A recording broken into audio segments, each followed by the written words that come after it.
자, 오후 수업합시다. 밥 먹고 배가 불러서 졸음이 딱 오기 좋은 시간이에요. 졸리시면 저 뒤에 높은 책상이 있으니까 거기 가서 좀 하세요. 항의 의병 추정에 대한 얘기를 한번 하겠습니다. 책은 이렇게 쭉 나열되어 있잖아요. 그죠? 을미, 을사, 정미 이렇게 나열되어 있잖아요. 그죠? 자, 되게 복잡한 내용이 들어있어서 좀 편안하게 한번 가보자고요. 네. 이거 할 때마다 이렇게 도표를 그려서 여러분들과 같이 해보려고 합니다.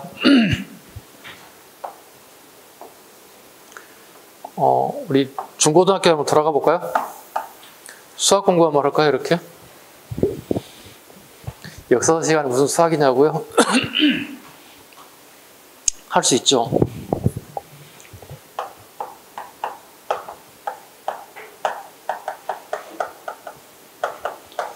복잡한 걸 좀 간편하게 하려고 하는 작업이니까 보세요.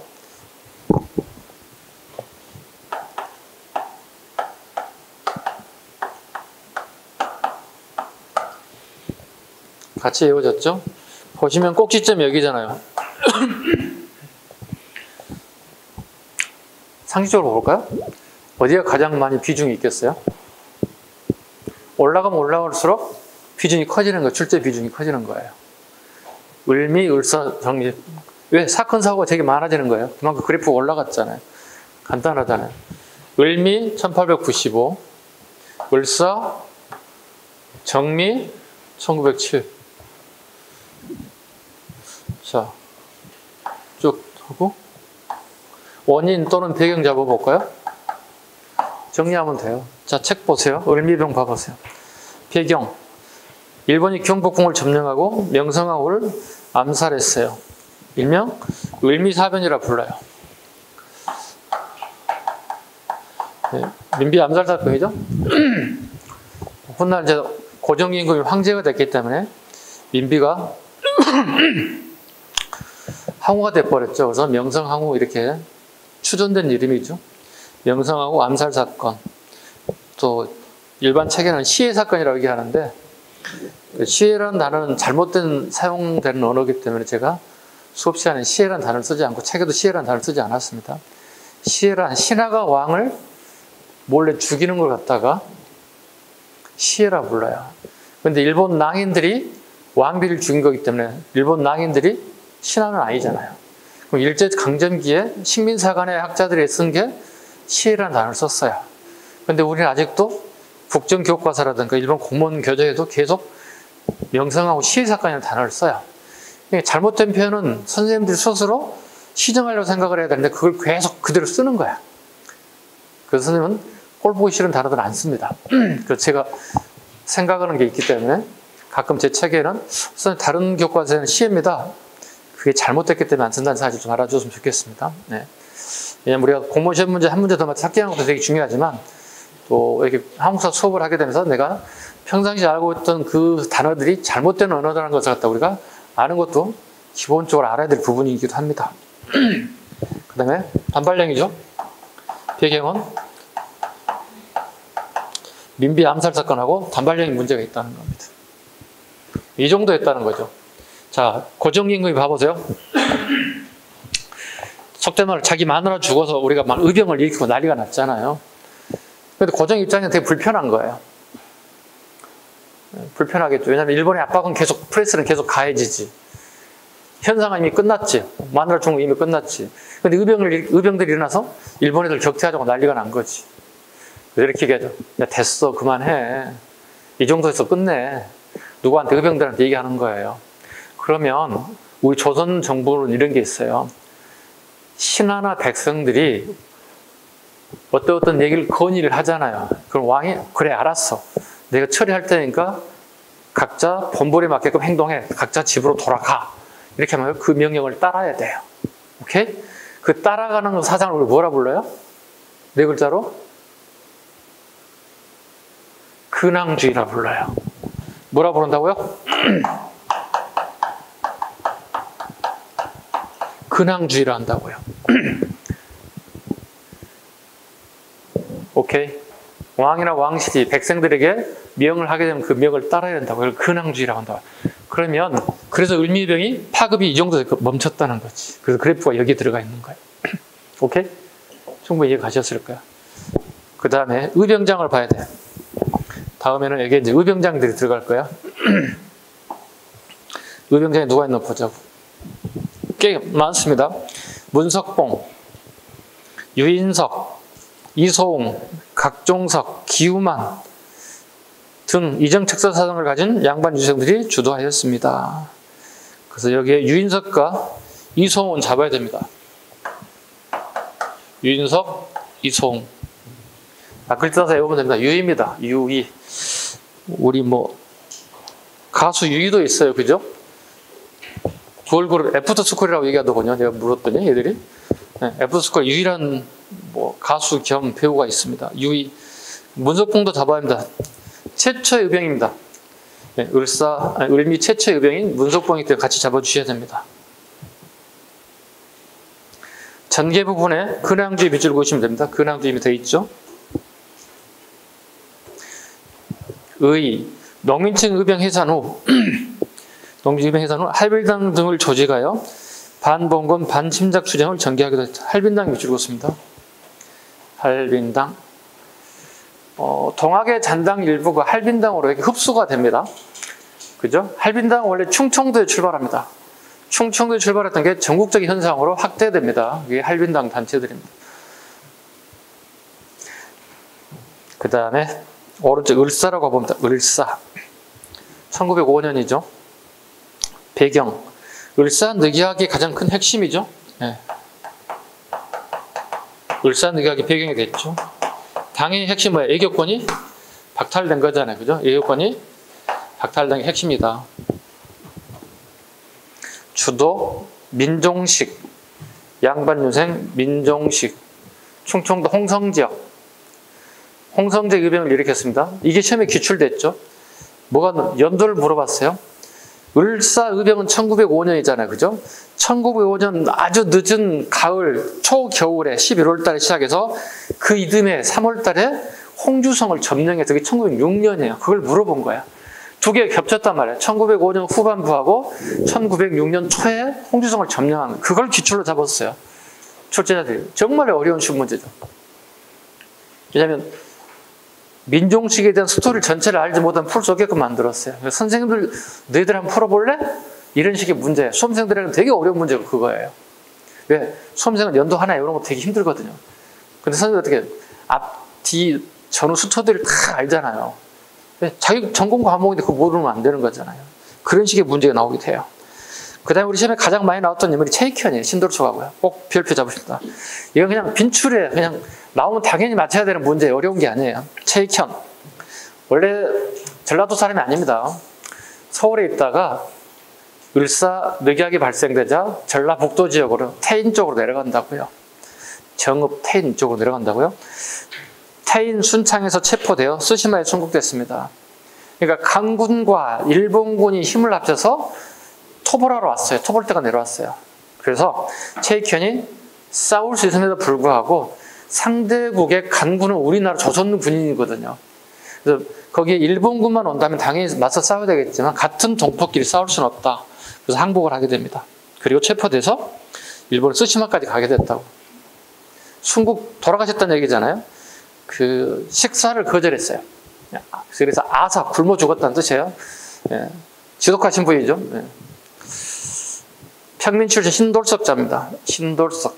너무 많이 나왔죠? 빈출이죠. 태백산맥 일대에서 대표적인 게 경상북도 영해, 영일만, 울진 삼척지역, 강원도 지역까지 올라가죠. 우리 수능에도 한번 출제가 됐어요. 예. 1번, 2번, 4번 중에 신돌석 활약한 적이 어디냐고 물어봤어요. 여기.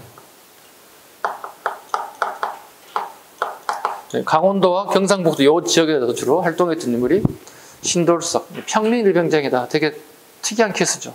처음 등장하는 거예요. 우리 임진왜란때 평민일병장이 있었어 없어요? 없었지. 병자한테 있었어 없어? 없었지. 기록이 없잖아요. 처음으로 1905년 을사병식에 처음으로 평민일병장이 신돌석이 등장했다는, 그래서 큰 역사 의미를 가지고 있죠. 그 뒤에로 이제 쭉 나오죠. 신돌석, 뭐 김수민, 그죠? 그 다음에 뒤에 이제 홍범도, 이런 인물들이 전부 다 이제 평민 의병장으로 출발점이기 때문에 가장 잘 나온 인물은 신돌석이죠. 신돌석은 본명이 아닙니다. 예, 예명으로 불렸던 이름이고 다른 이름이 따로 있습니다. 그 다음에 의보죠. 평민 의병장이 등장했다. 한계. 양반 유생들의 봉건의식에 한계가 있었다. 잘 다루지 않고 무시한다는 거죠. 봉건이라는 말은 주종 관계라는 뜻이야. 양반이 주인이고 일반 백성들이 종에 관계했다는 얘기. 그런데 종이 갑자기 의병장이 되기 때문에 다른 시각으로 본다는 거야. 즉 군대 조직이라는 건 뭐죠? 가장 중요한 게 이계 질서 명령이거든요. 그걸 따르지 않게 시작한다는 거죠. 그렇게 되면 그건 뭐 그 조직은 오래가지 못하겠죠. 다시 정리병 가봅니다. 원인, 배경. 제로에 나와있죠. 고종태일. 이거 좀 되겠죠? 고종태일. 네. 아까도 했습니다. 고종태일의 가장 실질적인 명분은 뭐였습니까? 헤이그? 그것이 헤이그 밀사 파견이죠. 외교권이 박탈됐음에도 불구하고 고종 당신이 책임져야 되지 않겠느냐. 네. 헤이그 밀사 파견, 고종태일과 그나마 있는 군대도 해산돼야 되겠죠. 네. 해산된 군인들. 이게 정리유병의 원인이 됐다. 이렇게 얘기합니다. 해산된 군인 중 일부가 가담하게 되면서 조직이 재정비되고 전력이 강화되었다. 그래서 만든 게 13도 창국이다. 밑줄 긋습니다. 이인영 허입니다.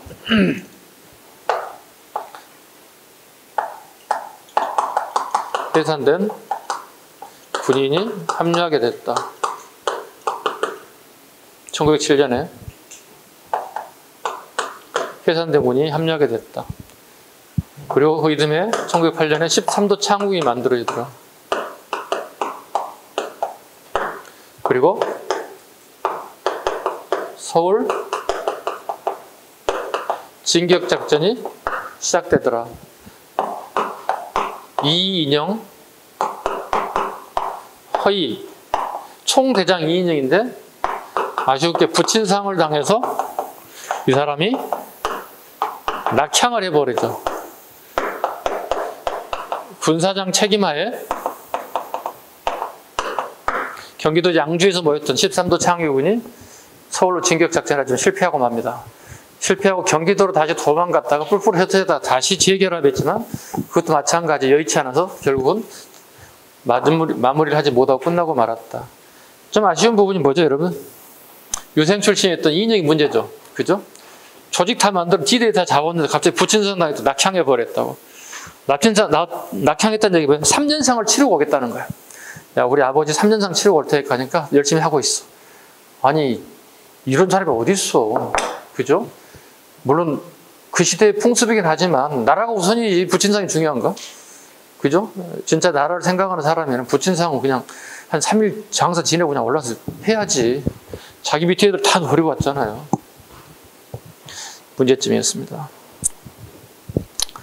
디귿번 갑니다. 예국 영사관의 의병부대를 국제공법상 교전단체로 승인해달라고 하겠습니다. 교전단체 밑줄 긋습니다.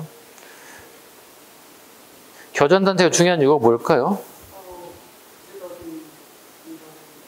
네, 국제적으로 인정받는 것도 있고, 예를 들어 이런 게 있습니다. 이렇게 싸우다 보면 포로가 잡힐 수 있죠.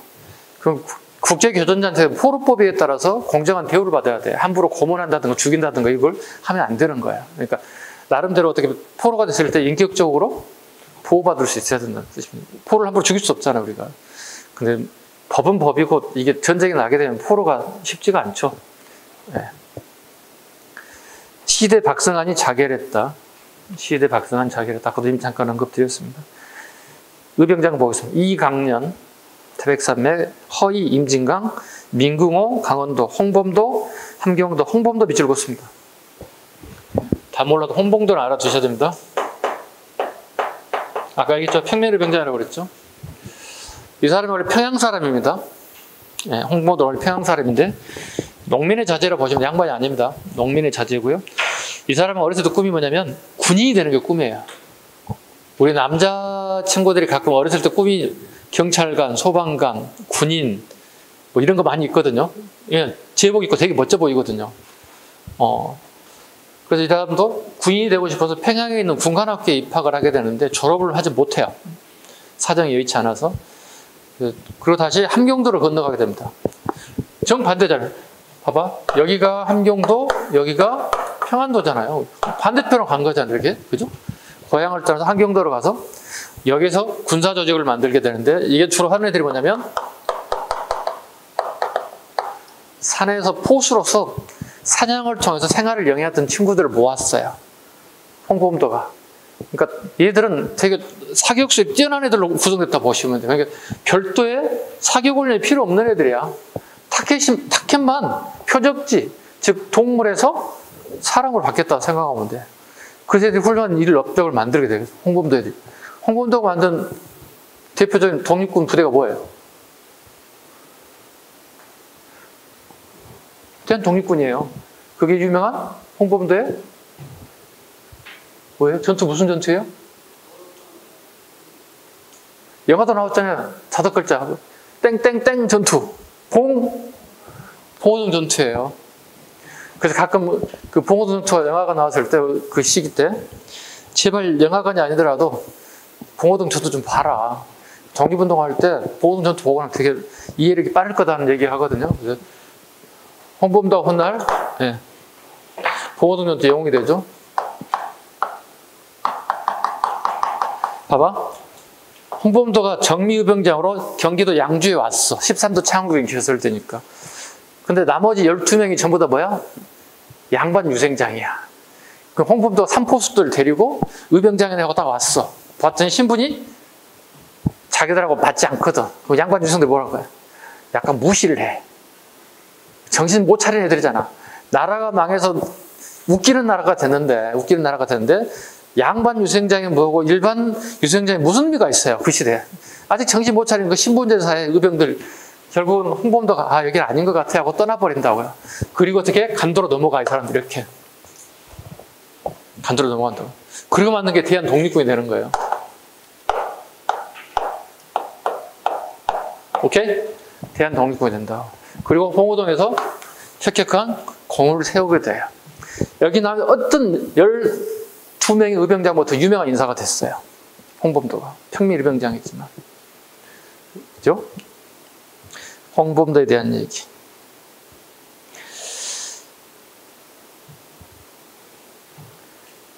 다시 116쪽에 좌측에 동학세력 의병장 봅니다.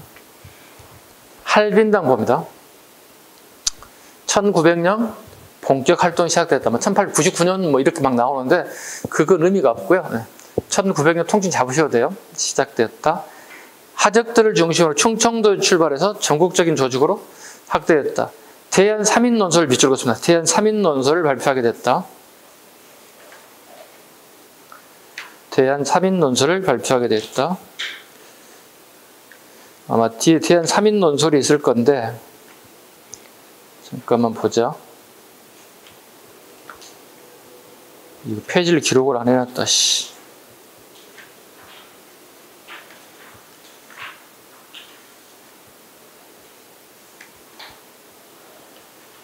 어, 135쪽.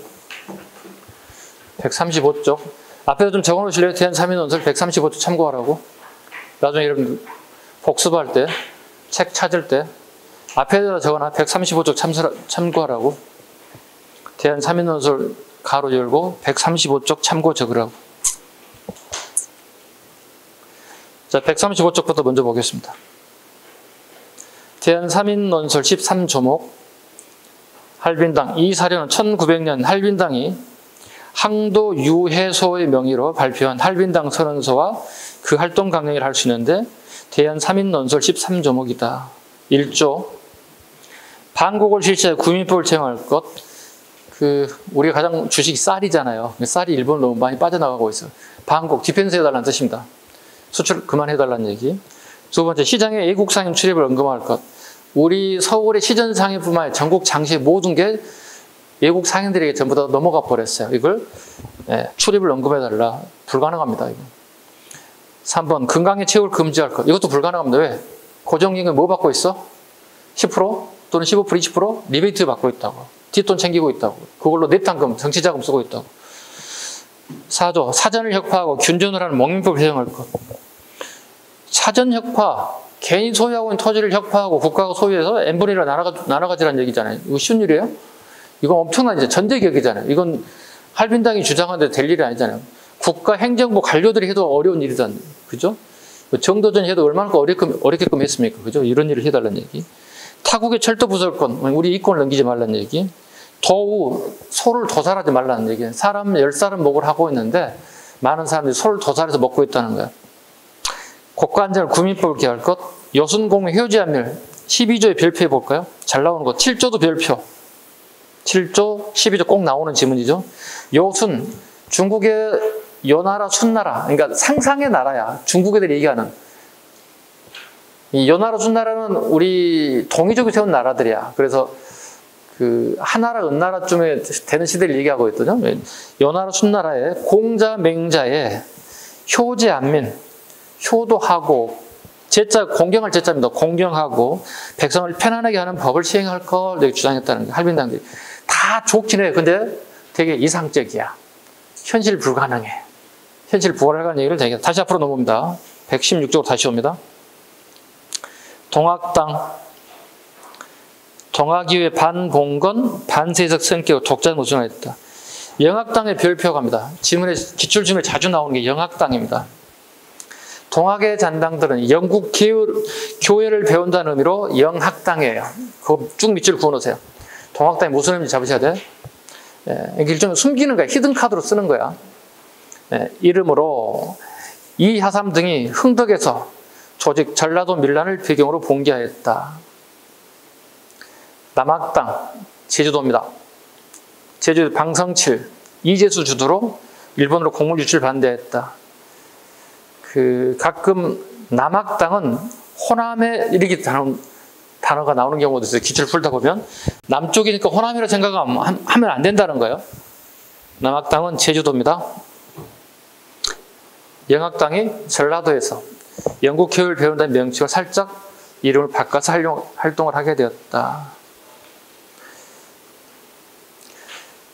그 다음에 117쪽의 제일 하단부에 이인영이 연합부대 의병연합을 구축하기 위한 발송한 경문이 있죠. 이것도 기출이에요. 읽으셔야 돼요, 여러분들이. 다음 페이지 넘겨봐요. 118쪽.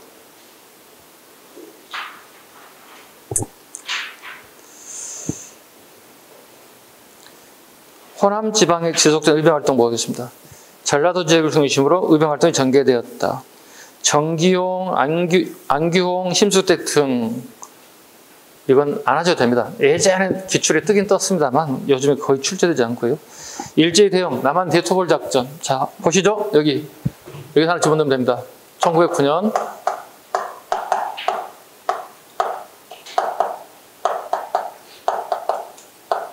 이거 순서 물어본단 말이야. 모의고사도 이미 출제되어 있어요. 여러분들 모르겠지만 남한 대토벌 작전도입니다. 자, 한번 볼게요. 무슨 얘기냐면 의병이 가장 많이 지원하는 곳이 어디냐? 우리 팔도 중에 그 지역이 전라도 지역이었다는 거예요. 그러니까 인구도 많기도 하고 수탈도 되게 많이 당했어요. 그러니까 되게 억울한 게 더 많은 사람들이에요. 특히 전라도 지역에 남한 대토벌 작전이라는 얘기는 전라도 지역을 얘기합니다. 여기에 남자아이들은 다 죽이는 거예요. 어차피 어린아이들이 성장하게 되면 의병으로 갈 거란 얘기야. 그럼 아예 씨를 말리겠다는 거야. 그러니까 남자로 되는 보이는 애들은 싹 죽여버리는 거야. 이게 남한 대토벌 작전이야. 대토벌이라는 얘기, 어떤 작전을 쓰냐면 책에는 안 나옵니다만 교환작전이라는 단어가 씁니다. 교환작전이라는 게 뭐냐면 혹시 여러분 중에 바둑이나 장기 두신 분 계시나요? 있을 수 있죠? 그죠? 바둑판, 장기판 이렇게 돼 있잖아요. 일정한 간격으로 돼 있잖아요. 그죠? 이렇게 돼 있잖아요. 그죠? 그럼 보시면 1번 마을, 2번 마을, 3번 마을, 4번 마을 이렇게 쭉 나갈 거 아니에요. 이렇게. 이런 식으로. 그럼 오늘은 1번 하자. 그럼 1번에 가서 쑥대밭을 만들어 버리는 거야. 다 드리는 거야. 2번 마을 가는 거야. 똑같은 방식으로 다 제거해 버려. 이걸 교환작전이라고 불러요. 마을 하나하나 전부 다 수색해, 한 집집만 다 수색해서 남자아이 다 잡아서 죽이는 방식이 됐다. 어때요, 여러분? 열받지 않아요? 우리 조상들이 하지만 여러분 가족이라 한번 생각해 보세요. 누군가가 강도만 하나 들어도 우리가 막 난리가 치잖아요. 그죠? TV 언론에 나오고 막 난리가 나는데 집집마다 뒤져서 어린아이들이 이런 방식 주겠다는 거예요. 남한 뒤에 톱을 잡고. 오케이? 요거 그래프 잡아서 여러분 딱 정리하시면 돼요. 가장 핵심은 어디 가장 많이 나오겠다? 여기에 여기 딱 정해져 있어. 정해져 있잖아. 그래서 도표를 만든 이유가 여기 있어요. 요 순서 가장 많이 나오는 거야. 아니면 크게 순서를 모를 수도 있어요. 이렇게. 여기 이렇게. 그래서 그래프를 잘 그림을 그리셔서 한번 쭉 여러분들이 정리하시기 바랍니다.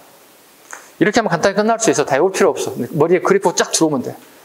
수학도 아니잖아. 이 정도는. 그치? 그 다음 오른쪽 마지막 의병장 봐. 최응원.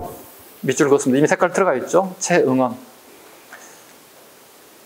무단 통치 시기인 1913년 항해도에 있던 헌병 분견소를 공격. 1915년 채용. 체포 대상됐다. 1915년에 밑줄 그어봐요. 그러면 봐보세요. 우리가 이런 게 있어. 1910년이 되면 우리가 한일 병합이 되잖아. 그리고 뭐가 돼? 무단 통치가 시작되잖아. 군인들에 의해서. 그죠? 그리고 우리가 거의 힘을 쓸 수 없는 상황이 됐어요.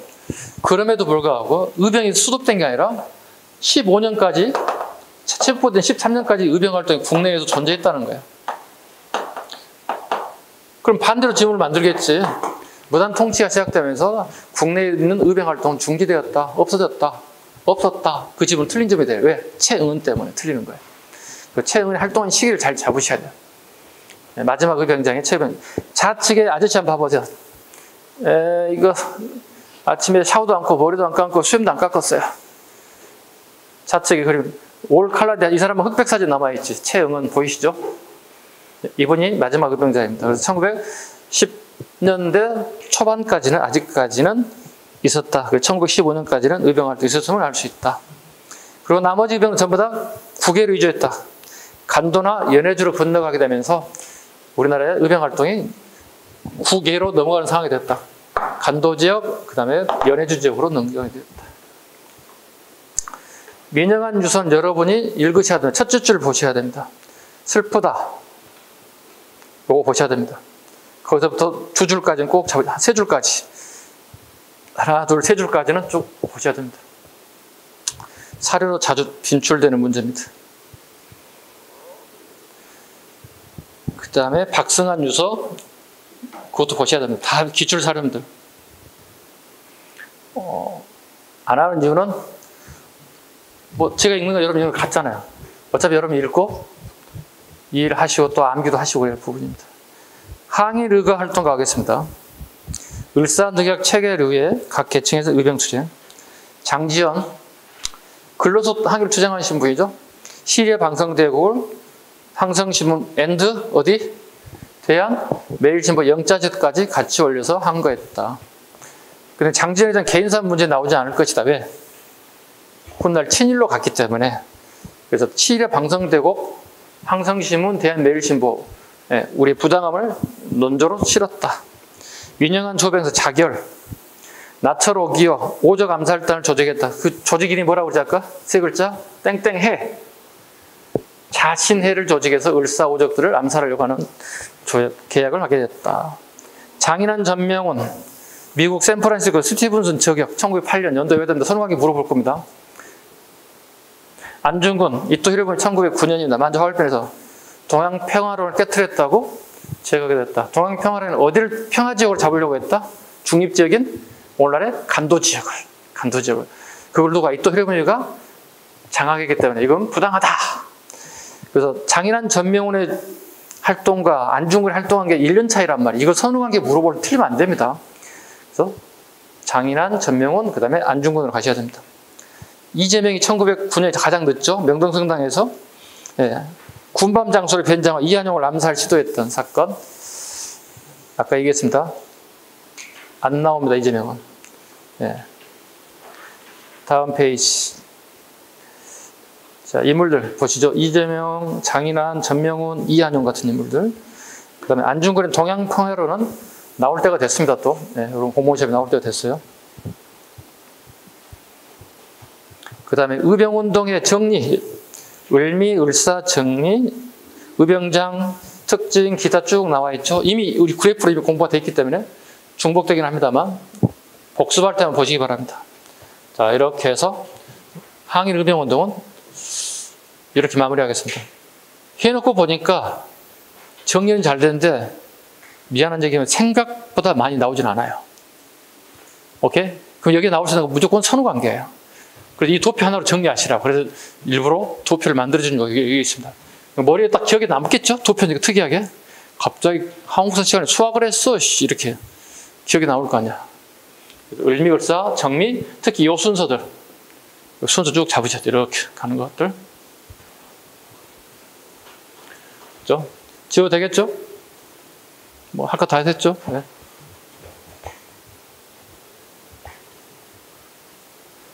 자, 이제 121페이지. 애국 계몽운동 보겠습니다. 하나씩 다 자르면 되겠네, 이렇게, 그죠? 애국은 나라를 사랑하는 마음으로 계몽, 무지한 사람들 갖다가 말로써 글로써 설득하고 토론을 통해서 이해시키고 설득시켰다. 이게 계몽입니다. 우리가 너무 무지하다 보니 누군가 지식인 들어가서 마이크 잡고 우리 국내 정선 이렇고 국제 정선 이렇고 우리 해야 할 일을 이렇게 막 설명하고 있는 이걸 계몽이라고 부르는 거죠. 요즘에 계몽이 필요 없잖아. 다 배운 사람들이니까. 본인이 읽고 생각하고 행동할 수 있으니까요. 우리가 무시했던 시기에 나타나는 운동들을 봐야 되겠죠. 자, 첫 번째 보안에 시험에 너무 많이 나왔어요. 빈출이에요. 1904년도에 외워야 되고요. 일본이 항무지 개간족을 저지했어요. 보안에 항무지 개간해달라고.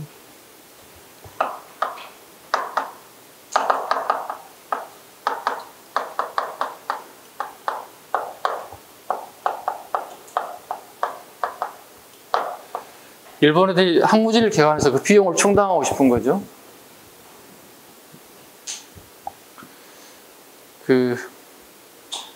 일본의 식민지 정책 설명할게요. 봐봐요. 무작정 애우는 것보다 도대체 왜 이게 나왔는가 봐보자고. 자, 일본 애들의 속셈은 우리를 식민지로 만드는 거야. 그리고 얘들은 더 넓은 중국 지역 전체를 먹고 싶은 거야. 그러니까 일종의 동양뿐만 아니라 세계로 뻗어나가 세계 제패를 하겠다는 생각을 가지고 있어요. 근데 재원이 한정되어 있어요. 돈이라고 하는 게. 그러니까 여러분이 집에 가지고 있는 부모님이 가지고 있는 재원, 돈도 한정되어 있지. 집이라든가 통장에 있는 돈 그 정도밖에 없을 거 아니에요. 아니면 투자에는 뭐 주식 투자라든가 뭐 투자하는 것밖에 없을 거예요.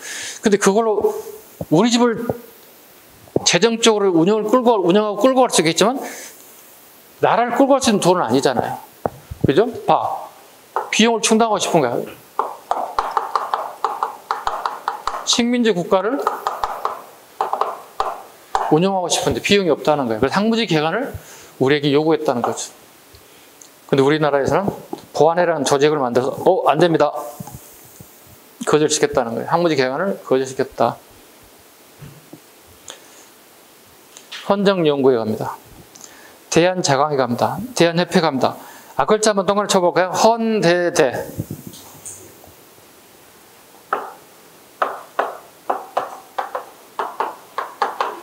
네. 가장 먼저 물어보는 게 선후관계 나오죠. 선후관계. 제일 앞에 아까 했던 게 뭐죠? 보안에 있죠.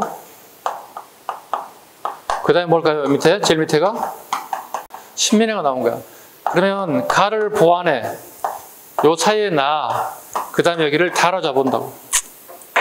기출을 풀다 보면 가와 다 사이에 있었던 사실 옳은 거 물어보는 거야. 그러면 헌정연구회와 대한자강회 선택 답 나왔죠. 대한협회는 우리 시험에 나온 적이 없어요. 왜일까요? 얘들이 훗날 친일화가 돼버렸어요. 그래서 대한협회는 시작은 했지만 친일화돼도 시험에 나올 수가 없는 것들이에요. 헌정연구회 대한자강회가 선택지 답이 됐어요. 당연하잖아요. 보안회와 신민회 사이에 끼어있는 거 뭐냐고 물어본 거니까. 공무원 시험 딱 정해져 있어요. 내용을 아느냐, 선후관계를 아느냐. 이거예요. 사료 분석 능력이 있느냐, 뭐 이거예요. 헌정 연구에 갑니다. 일진의 반민족 행위를 규탄하였다. 일진애들이 규탄할까요? 일진애들이 뭘 요구하죠? 고종퇴위를 요구합니다. 살짝 적어요. 일진애들이 고종퇴위를 요구합니다. 그러니까 헌정연구 입장에서는 고종퇴위라니 있을 수 없다는 얘기 생각한 거죠. 왕조국가에서 있을 수 없는 일이죠. 지금이야 우리가 대통령 물러나리 누구나 다 할 수 있죠. 그죠? 공개적으로 할 수도 있고 다 할 수 있지만 자유민주국가니까 지금은 가능하지만 예전엔 불가능했던 것들이죠. 그 다음에 입헌군주 수립을 위한 민권학자를 주장했다. 입헌군주를 죽었습니다. 네, 입헌군주를 주장했다. 대한자강에 갑니다. 교육활동과 산업진흥 주장, 전국 25회 지혜 설치했다. 지혜 설치 밑줄 긋고요. 월보에 밑줄 긋습니다. 월보, 월간지를 만들었다. 자, 선생님 월간지 하나 만들게요. 이렇게. 책 표지에 이렇게. 책 표지가 되게 특이해서 시험에 잘 나옵니다. 한자로 이렇게 적었습니다.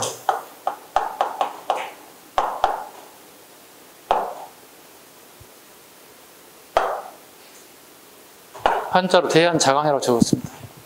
그 머리에 기억에 남아야 됩니다. 대한자강에 월보, 대한자강인데 한자로냐? 요즘 월간지잖아요. 월보를 발행했다는 얘기. 우리 주간지 있고 월간지 모르잖아요. 월간지를 발행했다. 고종 강제 퇴위 반대 운동. 고종 퇴위 반대 운동. 일진애들이 대통령 요구하잖아요. 고종 물러나라 얘기하고 있잖아요. 퇴지 반대 운동. 그다음 국제보상운동에 참여하라. 국제보상운동에 참여하라. 즉 통감부와 일본의 부속 건물들을 짓는 데서 대부분 일본 애들이 우리에게 그 비용을 전가하겠다는 뜻이죠. 그 우리의 이자가 늘어나게 되기 때문에 국제보상운동에 참가해라. 그죠? 남성들이 뭘 얘기합니까? 담배 피지 말고 그 비용 내라는 얘기. 여성들에게 어떻게 반지, 그 다음에 뭐 뒤에 묶는 여성들이 비녀, 머리에 묶는 비녀, 전부 다 내놓으라는 얘기예요. 네, 이거 운동했다. 대한협회, 대한자강구신으로 천도교 오세창, 권동전 등이 설치하였으나 훗날 친인척자로 드러나고 말았다. 그래서 시험에 나올 일이 거의 없어요. 그 다음에 신민회 갑니다. 다른코 얘기하는데 신민회는 별표 5개입니다. 어떤 경우 선생님 제가 별표 7개라고 하는 경우도 있습니다. 지금 몇 년 동안 신민회가 안 나왔어요. 그렇다면 내년 시험을 준비하는 친구들이라면 당연히 신민회는 나올 거라 생각하셔야 됩니다. 그러면 신민회를 공부하다 보면 항상 대별되는 단어가 있죠. 반대되는 단어가 항상 나타나죠. 뭘까요? 비슷한 단어가 있던? 그렇지. 신민회, 신간회를 일단 먼저 구분할 수 있었으면 좋겠습니다. 일단 연도 잡아볼까요? 1907년, 11년 신간회 이렇게 단어가 비슷하기 때문에 헷갈린단 말이에요. 일단 먼저 구분할 수 있어야 돼.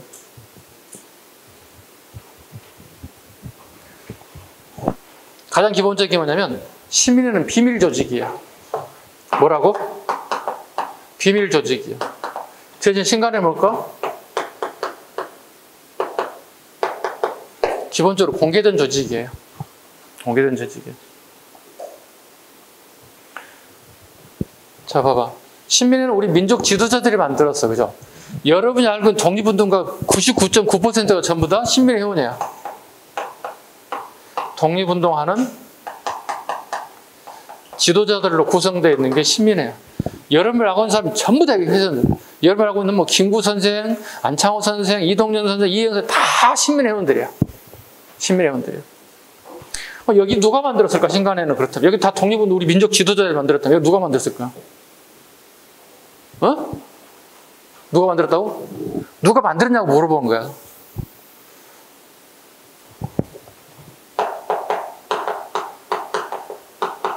코민텔은 한국 지부야.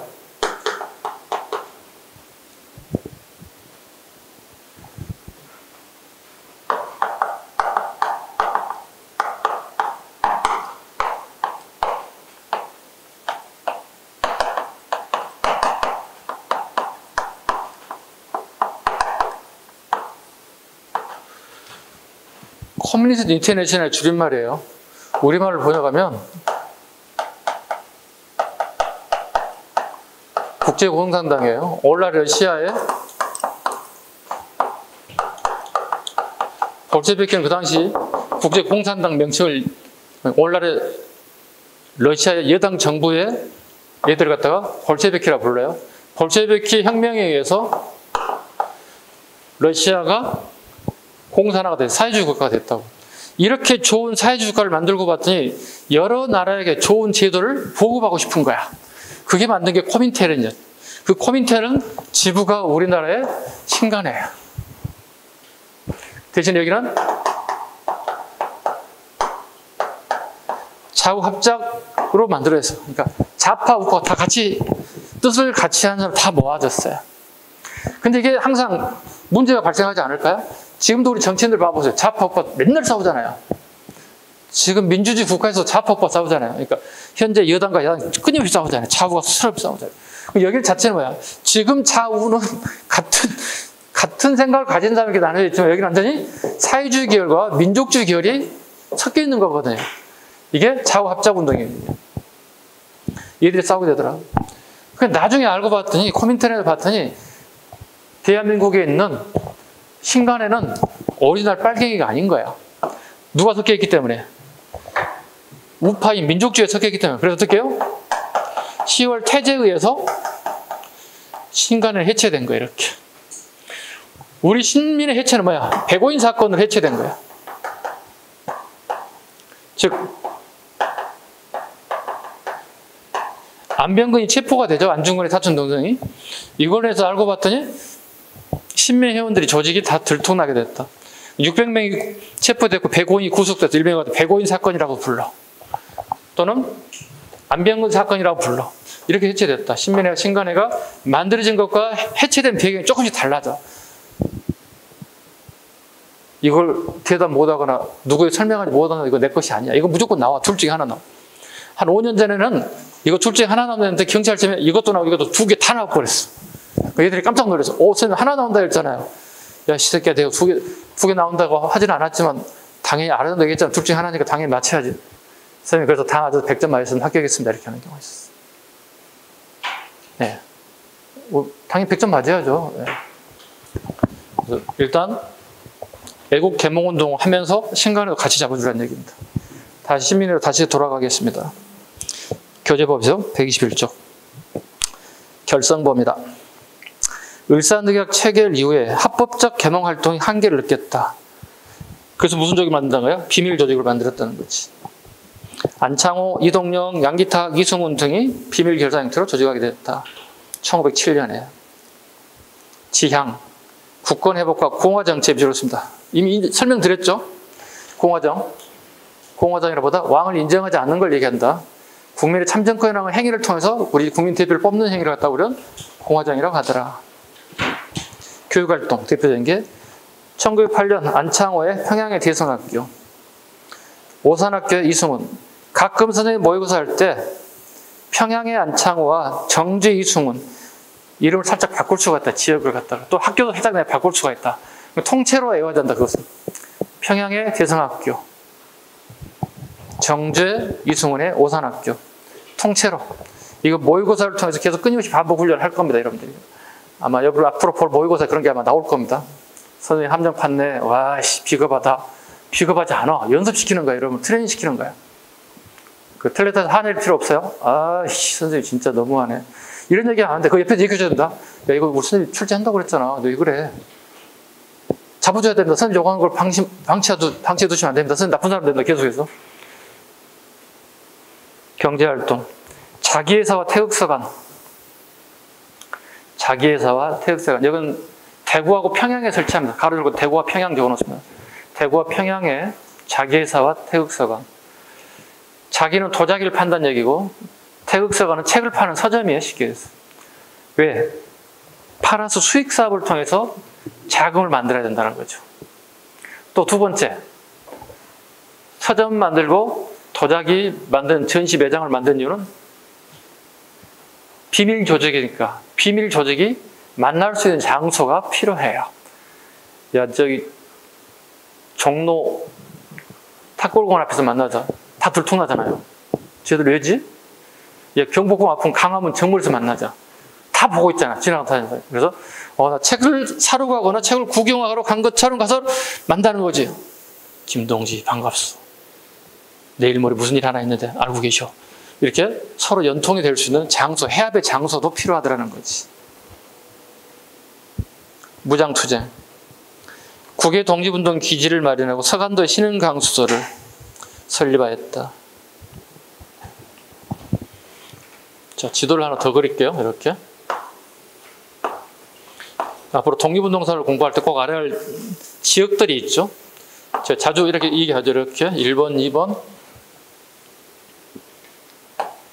3번 이렇게 하죠. 이렇게, 이렇게, 이렇게. 오케이? 물론 이제 중국도 하나 더 있습니다. 4번 이렇게. 자, 1번, 2번, 3번은 기본적으로 무장투쟁이에요. 오케이? 노선이 좀 다르죠? 예계정도를 통해서 독립을 쟁취하겠다는 생각이 듭니다. 여기를 서간도, 간도 지역이죠? 북간도, 연해주. 여기에서 일하시는 분들 거의 대부분 다 무장투쟁을 통해서 우리가 독립운동을 쟁취한다는 생각을 가진 사람들이에요. 서간도, 북간도. 또는 여기를 남만주 또는 북만주라고 하죠. 오케이? 원래는 이 지역 민족 청나라애들 갖다 만주족이라고 불렀어요. 족이야. 지역 명칭은 간도가 맞아요. 우리나라와 중국 사이에 섬처럼 떠 있다고 해서 그런 사이간자를 써가지고 간도라는 명칭을 쓴단 말이에요. 사이간자, 섬도자. 그 이유는 예전에 여기가 늪지역이었단 말이야. 지금처럼 이렇게 육지가 완전히 돼서 우리가 걸어다니고 차가 다닐 수 있는 시대가 아니었단 말이야. 그러니까 예전 보면 당나라 이세민이 우리나라 오는데 1년 이상 걸어온단 말이야. 왜? 중간에 늪이 있고 커다란 물이 강이 있어. 그럼 어떻게 토목공사하고 난 다음에 그걸 건너와야 되는 거야. 피하고 도망갈 때 늪지대에 빠져서 거의 죽기 일보 직전까지 갔다 막 기록이 나온단 말이야. 지금의 중국의 간도지를 생각하면 안 돼. 아셨죠? 그 시대는 전부 다 늪지대겠다. 그래서 섬처럼 둥둥 떠있다 해서 사이에 떴다 해서 간도라 부른단 말이야. 서간도, 북간도, 연해주, 무장투쟁. 상하이를 중심으로, 여기 상하이입니다. 상하이 중심으로 전부 다 예계정도를 통해서 독립운동을 쟁취하겠다는 시절입니다. 신민의 4대 강령 기출입니다. 최근 기출입니다.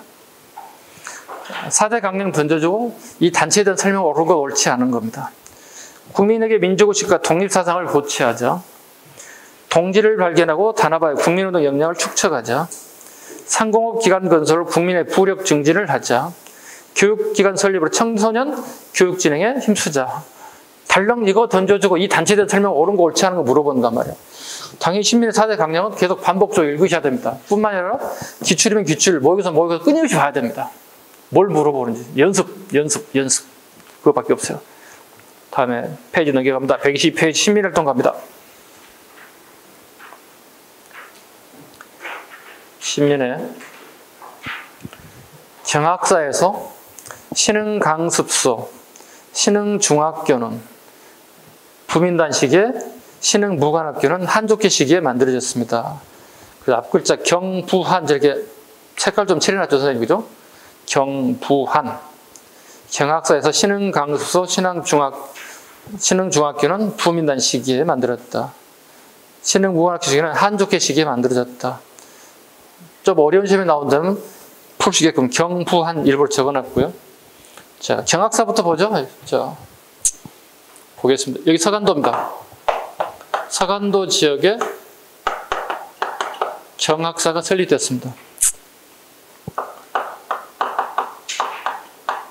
이혜영 일가라고 그러죠. 예, 육형제라고 보통 얘기하죠. 이 육형제들이 자기 재산을 갖다가 즉 가산을 다 팔았어요. 서울 경계에 있는 농지, 일반 토지, 그 주택, 설에 이런 게 있습니다. 설에 서울에 가장 큰 기와집이 있어요. 100칸짜리 집이 있답니다. 100칸짜리 집 2개가 있는데 하나가 이혜영 집이랍니다. 최고 부자만 사는 집이 100칸짜리 집이 있다는 거야. 집 규모가 어마어마하겠죠. 집 100칸짜리니까, 그죠? 이걸 다 전재산을 다 팔아가지고 간도로 넘어가요. 예산을 오늘날 돈으로 환산해 봤더니 대략 이 정도 됩니다. 8천억에서 1조 정도 됩니다. 이 돈을 갖다가 독립운동에 다 혼사했다고. 본인이 직접 다 썼다고요. 대신 자기 가족들은 하루 3끼를 그냥 한 끼 겨우 먹을까 말까. 아예 여기 학생들이 경학사에 신흥무관학교가 만들어지게 하면서 식량이 부족해서 자기 가족들은 굶은 경우가 비일비재했다는 겁니다. 자기 손자들이 굶어야 되는 상황이에요. 되게 빈곤에 허덕일 정도로 온 재산을 다 털었어요. 그래서 그때 유행했던 단어 중에 하나가 노블리스 오블리스라는 단어를 썼어요. 그러니까 여기 시험에 이렇게 나왔어요. 그게 기가 막히게 또 내가 맞췄어. 노블리스 오블리스 실천한 가장 대표적인 독립운동가 이해영이거든요. 즉 있는 자가 없는 자를 이렇게 베푸는 거거든요. 미국인들이 하는 게 주로 뭐야? 기업가들이, 대기업가들이 여러분 알고 있는 애플이라든가 구글이라든가 창업주들이 노블리스 오블리스 실천하는 거거든요. 자기가 아주 자기 호주만 딱 챙기고 그냥 빡 닦는 게 아니라 자기가 번 돈을 사회에다 환원하는 거야. 이게 노블리스 오블리스가 있는 자들이 베푸는 거거든요. 가장 대표는 이런 사람이 누구냐 물어 되게 심플하게 물어봤어. 이형이 답이었어. 근데 노블리스 오블리스 단어 자체를 모르는 사람은 이게 뭐야? 갑자기 역사책이 무슨 영어야? 틀릴 수밖에 없지. 그래서 모의고사 냈거든요. 그래서 끝나고 선생님 출제 들어갔어요. 왜? 아니 왜 노블리스 오블리스가 나왔습니다. 카톡에 막 날라왔어요. 무슨 얘기? 날 모르잖아. 시험장에 들어가지 않았기 때문에. 그러고 난 다음에 이제 문제가 오픈되기 시작하잖아요. 정신 먹고 오픈하는 거 딱 오후쯤 가서 봤더니 이 문제 나왔네? 모의고사 똑같이 나온 거야. 한 글자 틀리지 않고. 물론 이제 예문만 몇 개 틀렸지. 답은 이행을 선택지 답으로 만들기 위해서 나머지가 들어가야 되는데 그것만 몇 개 틀리고 그대로 똑같이 나온 거예요. 되게 심플한 거야. 근데 문제 노블리스 오블리스 자체를 몰라버리면 어려운 문제가 되는 거지. 이게 쉽지 않잖아요. 여러분 봐보세요. 8천억에서 1조잖아요. 오늘날에. 이게 부자잖아요. 떼부자잖아요. 엄청난 부자잖아요. 그렇죠? 개인이 이렇게 가지기가 쉽지가 않잖아요. 그죠? 이 돈을 전부 다 내가 나라를 위해서 인재 양성에 다 써버렸다는 거잖아요. 엄청난 투자가 되는 거잖아요. 그래서 오늘날에 이해영 일가를 그 누구도 건들 수가 없어요. 그래서 그의 후손들이 되게 또 똑똑한 집안이어서 또 유명한 인사들도 많이 나왔습니다. 이종찬 안기부장, 이종골 경기 만안 지역구의 국회의원, 뭐 사선 의원인가요? 그 후손들이 이렇게 제법 또 성공한 케이스도 있고 그렇습니다. 조선시대 내내 그 유명한 집안이기도 있습니다. 그래서 있는 자들이 어려움이 닥쳤을 때 자기 자신을 사회에 환원하고 내 몸을 던지는 이런 노블리스 오블리스는 우리가 본받아야 되지 않겠느냐, 그런 취지로 하면 시험에 나온 것 같습니다. 1920년 6월에 봉오동에서 대피한 일본 군인은 양민학살과 독립군 토토화 작전을 강화하게 되면서 신흥무학 유지가 불가능하여 20년 8월에 폐교되었다. 참 안타까운 게 1919년에 신흥무관학교를 만든 1년 만에 해체되고 말았어요. 일본 애들 간섭으로 인해서요. 자, 신흥무관학교 보겠습니다. 이들 졸업생들이 청산리 대첩을 이끌었으며 즉 초급장교들이 발령난 거예요. 1920년 서간도의 설어군 정서군, 북간도의 북로군 정서군을 결성하는데 주역을 담당했습니다. 봐보죠. 자, 신흥무관학교 봐봐. 여기 경학사에서 만든 게 신흥무관학교예요.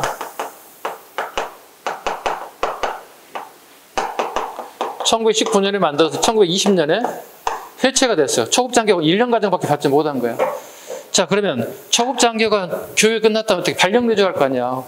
우리 뭐 육군사관학교, 뭐 삼군사관학교, 학사장교, ROTC 요즘에 장교 될 수 있는 케이스들이 있는데 얘들이 학교를 졸업하자 이렇게 서간도 지역, 북간도 지역으로 발령이 났다는 뜻이에요. 초급장교들이. 그 결과 여기에 전쟁이 발생됐을 때 이 초급장교들이 활약이 되게 커졌다는 거예요. 왜냐면 뭐 김자인 장군, 홍범도 장군 하나만 있어도 되는 거 아니에요. 밑에 초급장교들의 지혜를 가지고 잘 움직여줘야 된단 말이에요. 유기적으로 이렇게. 그 역할을 신흥무관학 출신들이 그 역할을 해줬다는 거예요. 그래서 김자진과 홍범도만 가지고는 되지 않는다는 거예요. 총지휘관이기 때문에. 밑에 말단에 이런 소대장, 중대장들이 큰 역할을 해줬다는 겁니다. 다시 신민의 정리에 박스를 갑니다. 지향 갑니다. 공화정치 재미지고 있습니다. 교육, 대성고산학교, 무장투쟁, 신흥무관학교 그대로 반복되고 있습니다. 인물 한번 보시죠. 얼굴 실제로 보죠. 이분들이 도대체 어떻게 생겼는지 볼까요? 안창호 선생님, 양기탁, 수염이 멋지다. 이동영, 그 다음에 이승훈 등이 대표적인 인사이다. 근데 안타깝게 밑에 나와 있죠. 백오인 사건, 이런 대라우주 총독 암살 미수 사건을 엮어서 전부 다 구속시키고 말았습니다. 그 다음에 오른쪽 교육과 언론활동. 학회, 언론 볼까요? 학회. 서우학회, 호남학회, 기호흥학회. 이거 X. 한 번도 나온 적이 없어요. 공무원 시험에. 나오지 않는 거 굳이 해야 할 이유가 없어요. 있는 것도 할 게 많아요. 그 다음에 각종 신문 발행 볼까요? 1908년 신문지법, 1907년 보안법. 이거 보시죠. 봐봐요. 일본이 우리를 야금야금 이렇게 먹어오잖아요. 그럼 우리 국민들이 이걸 많이 알려야 되잖아요. 그 신문이 1900년도 초에 엄청나게 만들어져요. 그래서 신문을 통제하기 위한 방법이 신문지법이에요. 1908년 신문지법이 만들어져요. 언론을 통제할 목적이에요. 그 다음에 보안법 보시죠. 보안법 보시죠. 마찬가지죠. 보안법을 만들어서 우리 사상법들을 갖다가 하나씩 제어하기 시작하는 거예요. 이런 식으로. 그러니까 항상 이런 게 있어. 법이 만들어질 때는 그 법 앞에 전제적인 어떤 행위가 있었다는 거지. 그 행위를 막기 위한 법이 만들어지는 게 신문지법, 보안법이 만들어졌다 보시면 돼요. 그 연도 외우셔야 됩니다. 신문지법 8년, 보안법 7년. 안창호, 개별적인 문제가 자주 나오기 때문에 보겠습니다.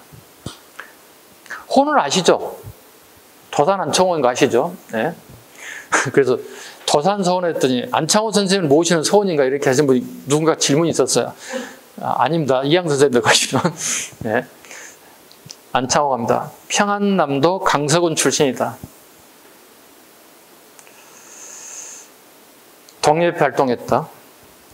1899년에 점진학교를 설립했다. 점진학교 몇 읽었습니다. 요즘 지금 초등학교입니다. 네. 평안남도 남강의 자기 고향의 점진학교를 1907년 시민회를 주동적으로 만들게 되었다. 시민회가 해체되죠. 1911년에. 국내 활동이 활발하게 움직임이 없잖아요. 그래서 미국으로 건너가요. 그게 흥사단 조직이에요. 네. 미국 샌프란시스코에서 한인들이 많이 그러니까 사탕수수밭에 하와이 사탕수수밭에 근로자들이 돈을 모아서 미국 본토로 건너와서 한인들이 주로 샌프란시스코 한인타운을 만들게 되면서 여러 가지 범죄에 연루되는 경우가 많아요. 그래서 미국 법에 따라서 샌프란시스코 자치법에 따라 처벌을 받아야 되는 상황이 발생됐어요. 같은 한인들이 싸웠을 경우에. 근데 그 당시에는 안창호 선생님, 야, 미국 법을 따를 게 아니라 우리가 스스로 법을 만들고 우리 법을 따르게 하는 게 낫지 않겠냐? 그게 만들어지는 거예요. 흥사단 조직입니다. 흥사단 우리 조직이 있어요. 국내 조직이 수양동호회라는 거 있어요. 국내 조직은 수양동호회라는 게 있습니다. 서울에 만들어졌습니다. 이거 한국 지부라 보시면 됩니다. 흥사단 한국 지부가 수양동호회 1923년에 만들어졌습니다. 그 다음에 1923년 국민대표회의 참여 개조파 활동했습니다. 개조파 국민대표회에서 개조파는 누구를 반대하는 거죠? 이승만 대통령을 반대하는 겁니다. 적어놓으세요. 개조파 활동 이승만 대통령 반대. 이승만 대통령의 정치 행위가 내 마음에 들지 않아요. 안창호 선생님 마음에. 그래서 이승만 대통령의 잘못된 부분을 때려 고치자고 하는 게 개조파예요. 이승만이 오케이 당신 말대로 수용할게. 수용할까요? 수용하지 않아요. 왜? 안창호와 이승만은 샌프란시스코 이미 활동 같이 했어요. 국민회에서. 근데 안창호와 이승만은 서로 안 맞다는 걸 사실 알아요. 근데 우리 상해 임시정부를 통해서 하나의 정부가 수립됐잖아요. 또 코드가 안 맞는 거예요. 또 싸우는 거예요. 이렇게. 네. 경학사 1911년 4월 3원부에서 이동영을 임시장을 선출, 다음과 같은 5개 조항을 결의하여야 했다. 5개 조항은 여러분이 좀 읽어봐 주시기 바랍니다. 3원부는 좀 알아두셔야 됩니다. 서간도 지역입니다. 서간도 지역에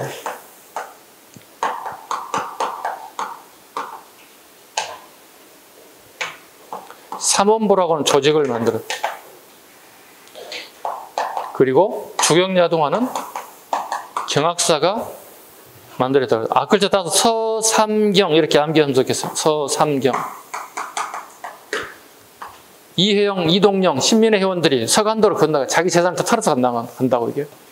서간도 지역에서 서도 삼원보 지역에 경학사라고 하는 조직을 만든다. 경학사는 우리 한자에 주경야독이라는 단어를 아시죠?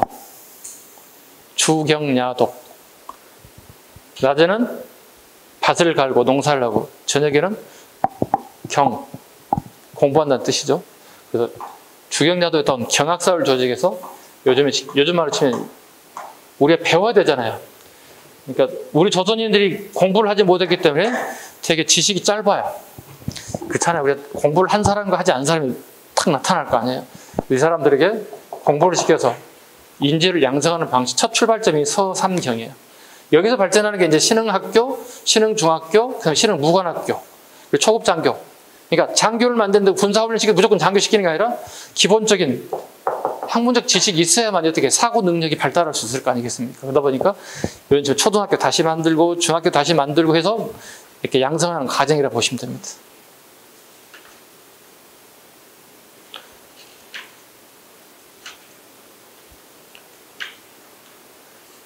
시작하겠습니다.